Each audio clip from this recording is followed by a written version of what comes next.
Baruch atah Adonai Eloheinu melech haolam borei pori ha'afen. Baruch atah Adonai Eloheinu melech haolam asher kiddushanu mitzvotav v'tzivanu la'asot divrei Torah. Amen. Blessed are you, Lord our God, King of the universe, who creates the fruit of the vine. Blessed are you, Lord our God, King of the universe, who sanctifies us with his commandments, and has commanded us to be occupied with the words of the Torah. Thank you, Father, for this time. Thank you for this place, brothers and sisters to study with, Father, whether they're here with us in person or online. We just bless and pray that you show us wondrous things from your holy Torah, and hide these things in our hearts. We just thank you, and in Yeshua's name we pray. Amen. All right. So we are in our TeNaKh study to begin here. We have our combined study now on Wednesdays. TeNaKh at 6 o'clock and Brit Chadashah at 7. And so we, in our TeNaKh are in Parashat Vayeshev, and that's in Sefer Bereshit, the book of Genesis, and chapter 39 for the entire chapter. And we're in the 3-year reading cycle. Anybody that's following us online can go to our Drasha, the Sabbath message page, and at the very top is a link to the Torah reading schedule that we're on for the 3-year triennial schedule. And we'll first begin by reading our passage here, and we'll discuss it.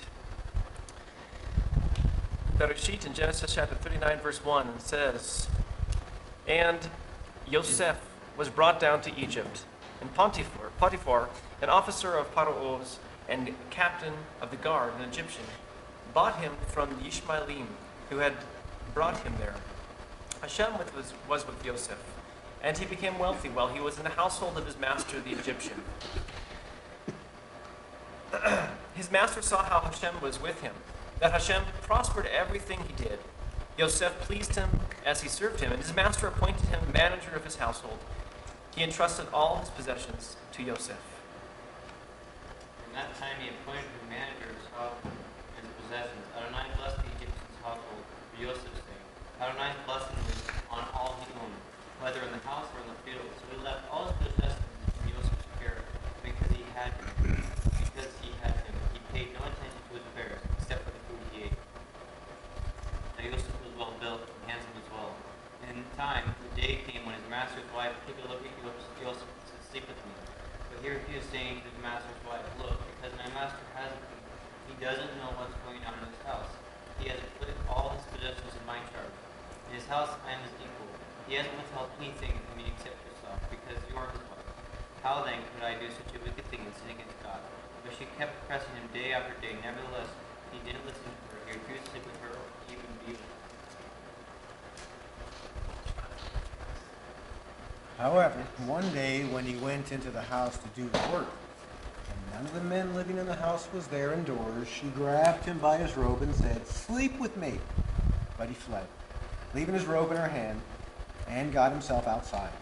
And when she saw that he had left his robe in her hand and had escaped, she called the men of her house and said to them, "Look at this! My husband brought in a Hebrew to make fools of us. He came in and wanted to sleep with me, but he yelled out loudly. When he heard me yelling like that, he left his robe with me and ran out." She put the robe aside until his master came home. And then she said to him, "This Hebrew slave you brought us came in to make a fool of me. But when I yelled out, he left his robe with me and fled outside." When his master heard what his wife had said, as she showed him, "Here's what your slave did to me," he became furious. Joseph's master took him and put him in prison, in the place where the king's prisoners were kept, and there he was in the prison. But Adonai was with Yosef, showing him grace and giving him favor in the sight of the prison warden. The prison warden made Yosef supervisor of all the prisoners in the prison, so that whatever they did here or did there, he was in charge of it. The The prison warden paid no attention to anything Joseph did, because Adonai was with him, and whatever he did, Adonai prospered.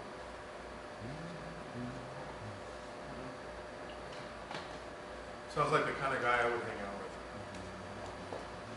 I'd be like, dude, everything he touches, like he's got like the golden touch, you know. No matter what he does, everything turns out good, unless somebody, you know, like in the situation with the Potiphar's wife, you know, she got kind of nasty and messed him over. But other than that, like all the stuff that he did was blessed, and it's like God gave him the golden touch. But we see that a lot of the patriarchs.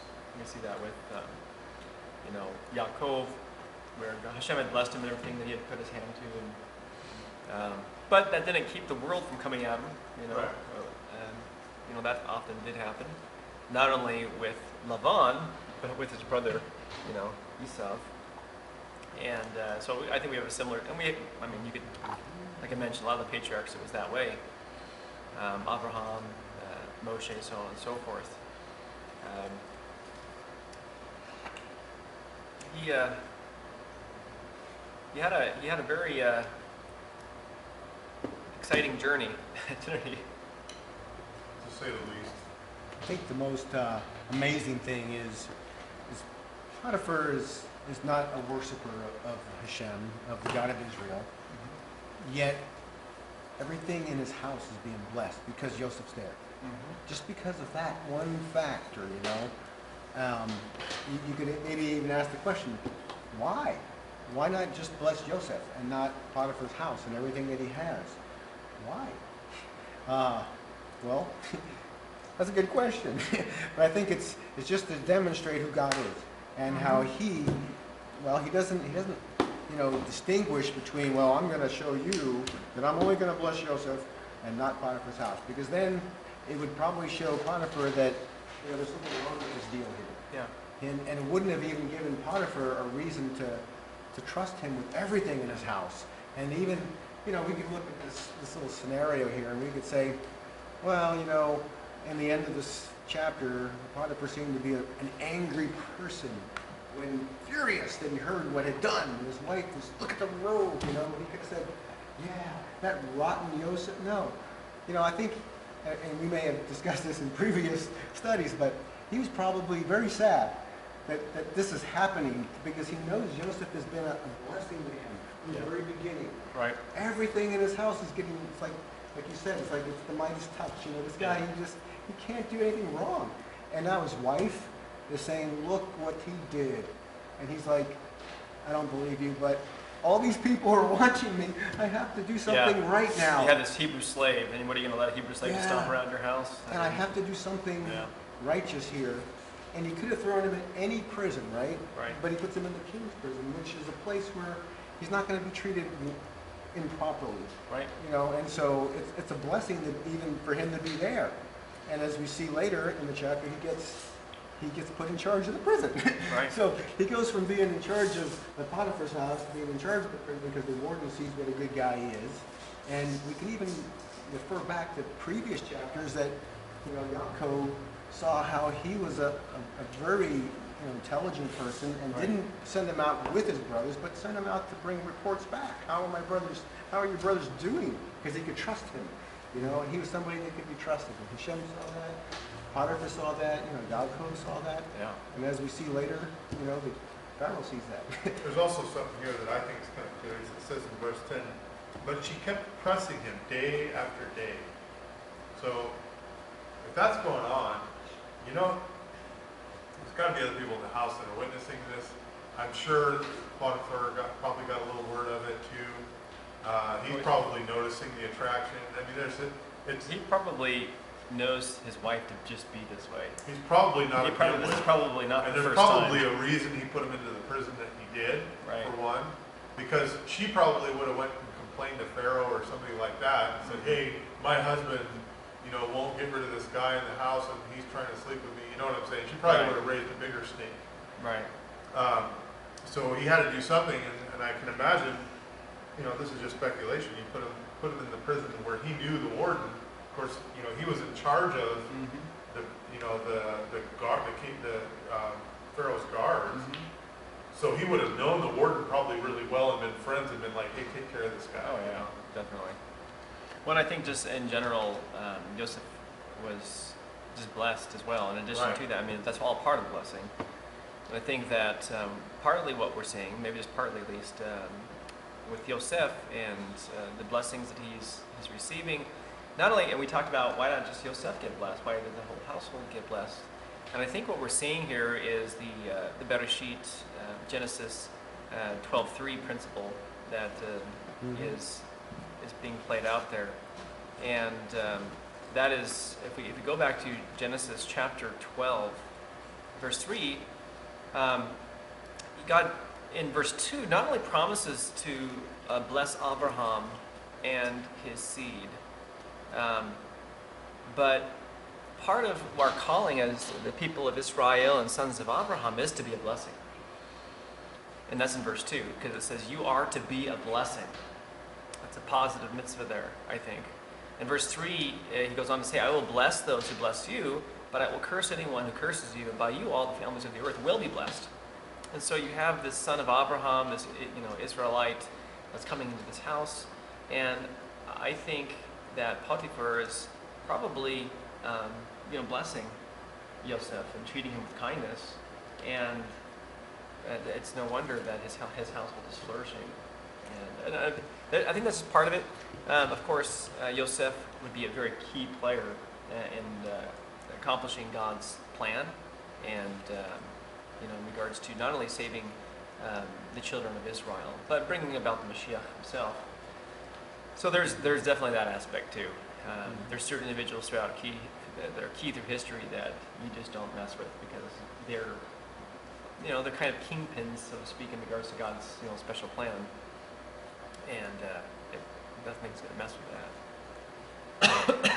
I like how you brought up how she kept pressing him.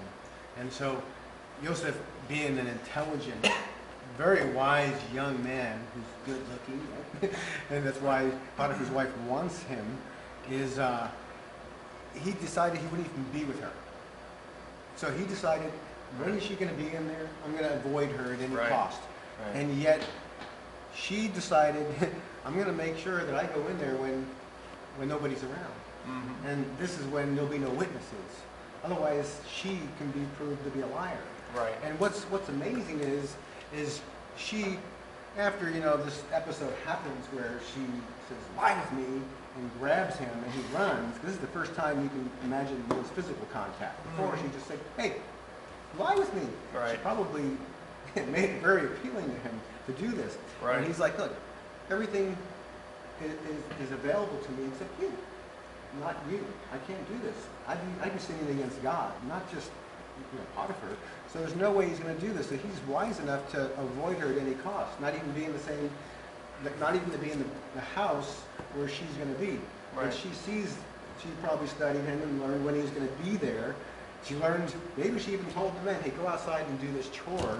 Because none of the men, and there should have been one in there. Right. She could have set him up. Yeah, none of them were there. Yet, when this happens, she waits, and then she calls for the men. Now the men come in. She goes, "When I yelled," now when she yelled, wouldn't the men have come in at that point? Mm-hmm. That almost blows her story right there, right? Mm-hmm. She could have said, "I yelled and he ran away." Well, Right. the men could have said, "We didn't hear you yelling." No, but when you called us, and I bet you if you look up the Hebrew words, there are differences in their meaning. She didn't yell when he attacked her, because otherwise they would have come right away. Because that's she her did job. yell, "Sleep with me." She exclamation, "Sleep with me," or else. So but it's a good demonstration for each and every one of us. We could be like Yosef. We could be this righteous person, avoiding every pitfall in our lives, avoiding temptations and even all these lustful attractions that are put right in front of us. And yet the enemy is going to say, I'm going to snare you. I'm going to get you when you least expect it. Yeah. And if we don't do what Joseph did, which was to run, Yeah. I mean, that even though he ran, he was accused of being guilty. Yeah. So Well, I think he was smart in the beginning by just completely avoiding contact with her, and this is a tried and true method. And Good there could be a reason why, you know, he felt like he had to go in there, but it sounds like this was his general practice, you know, to do this, and that, yeah, that's good halakha. It's a good way to walk out the Torah. That's, you know, what I would do too, and what I would counsel is that never be alone with the woman, even especially one that is after you, especially one that is plausible that there could be potential for some type of a relationship or, you know, illicit relationship there. But even so, even if you don't think there is, she could think that, and she can make an accusation, or she could out of the blue come on to you, and if then, you're not there at all, and if you don't, you know, receive her advances, you know, women have been known to not particularly take that well, and especially the wicked ones, and make all kinds of accusations. So I think for a long time he was doing that, and who knows, maybe he had something, he just felt like, okay, told Potiphar I was going to do this, told him I was going to do this today, I have to get in there and complete this task and get this done. And maybe he was just like looking around the corner and just, you know, trying to avoid her, and she just, you know, she obviously has her her radar out for him. She tracked him. As much as that would have been ideal, from what we can gather, Potiphar probably doesn't even see Yosef anymore, because he just knows he can handle everything, and he just lets him control it all. And so that's almost like hands off. He doesn't even see him. But yeah, I think that would have been ideal. If he could have given himself what do you call it? An alibi? An alibi. It would have been great, you know. But because of the way, you know, we see in the beginning, he says, I don't even have to worry about the food I eat. You know. He probably, I mean, he's part of his household. He probably saw him regularly. It's not like he never saw him, I don't think. But the fact being is that I think that he slipped. I think Yosef would, you know, slipped up by going in alone. He was had a good practice. It was working for him. The moment he stopped doing that, that's when he got himself in trouble. So while he's definitely, you know, righteous at heart, I think this is just a good contrast, you know, to someone who decides, well, I really don't need to do that anymore. And then the moment he does, he's caught in this trap. And that's how the world is. We may have good intentions, but it does not. And the moment we let our guard down against that world, it's like what it says in the beginning of Bereshit. You know, it says, you know, Hashem warns, you know, them. Sin, you know, desires you. It's desires for you. And it says it's crouching at your door, you know, waiting to strike you. And so, and you know, it kind of gives this